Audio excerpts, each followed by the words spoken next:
Chapter 4. Besides being ringmaster and chief of the Daily Circus and of a good many other journals, Lord Glenfield is a very good friend of mine, but he had never rung me up at my club before. He was speaking from his house in Portman Square, and he wanted to know whether I was leaving the club immediately, and if not, whether he might come round. I was a little surprised, but told him to come by all means, and he said he would be along in 20 minutes. Now Glenfield is a very much feared man, and with reason, but I speak of him as I have always found him. Before I knew him better, I had the vanity to think that he had offered me my comfortably paid job for the sake of my literary name, but I was soon undeceived. It appeared he was so good as to like me. Certainly he has always shown me the greatest consideration, and I am going to ask you to notice how he added to it that night. His car glided up to the club door in exactly the 20 minutes he had mentioned, and we sought a padded alcove at the head of the stairs. He is a big and handsome man, hardly yet gray, and had I needed a leg up in my own club, it was certainly a distinction to be seen with him. I drew a heavy curtain for the sake of privacy, and then asked him to have coffee and a liqueur. I will. In fact, that's why I rang you up instead of sending for you, he said with a certain pleasant grimness. Understand? Not quite.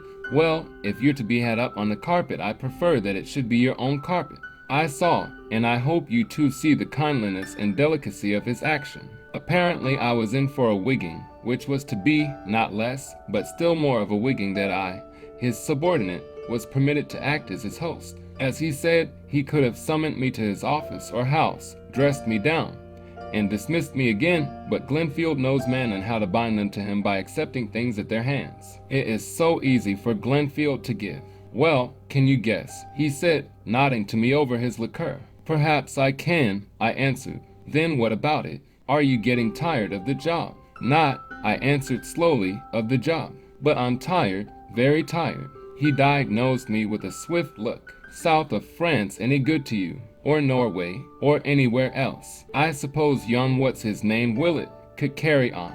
Oh, of course he's been running the whole show for weeks, I admitted. Then, look here, Glenfield, I'd better resign. Don't be an ass, he replied promptly. If I'd meant you to resign, do you suppose I should have come here tonight? I sack men in my office, not while I'm drinking their liqueurs. Now tell me what's wrong. You haven't been yourself for some time.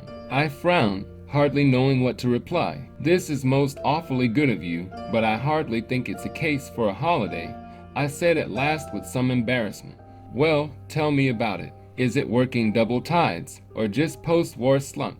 We've all got that more or less. I mused and shook my head. I wish you'd let me resign, I said again. He has an imperious eye, and I did not attempt to meet it. Why? He demanded. I did not answer. Willett had loyally covered my too frequent absence and neglect, but I knew and Glenfield knew that I had let my paper down. This circus was slipping backward. Possibly there was something in Glenfield's suggestion about post-war slump.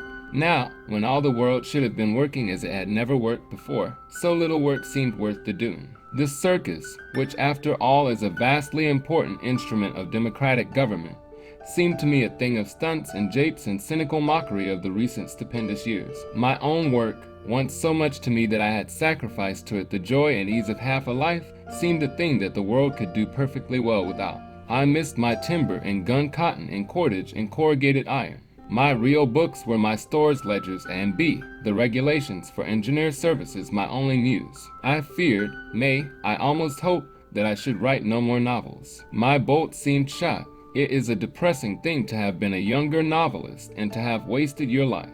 But I could not honestly take the way out that Glenfield suggested. Over and above the burden that I shared with everybody else, I had let my private affairs come between me and the work Glenfield paid me to do. The infernal case had cramped itself on my shoulders and was making a slacker and a fraud of me. I wished that Glenfield had taken any way but this kindly one. There was only one answer to make to him. Well, he said at last, oh, let me send in my resignation. I growled. I've let you down and will take the consequences. Consequences, my eye, he replied bluntly. The drop's nothing. 1,000 or 2, we can pick that up in no time. It's you I'm worrying about, not the paper. You've something on your mind. What is it? I've a bit of a pull here and there, you know, and I may be able to help. To hear Lord Glenfield describe his appalling power as a bit of a pull here and there was almost comic. Nobody living knows where his power ends. I consider it the most singular phenomenon of a democratic age that it gives to a few men such power as no ancient emperor ever dreamed of.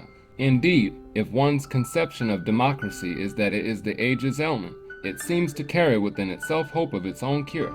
Few men have been so bitterly attacked as Glenfield, but in my opinion he is the natural corrective to our new disease of numbers, our malady of stultifying votes. Of course, I'm assuming it's a purely private affair, he went on. Oh, it's public enough, or looks like being. That's part of the trouble, yes, he said invitingly.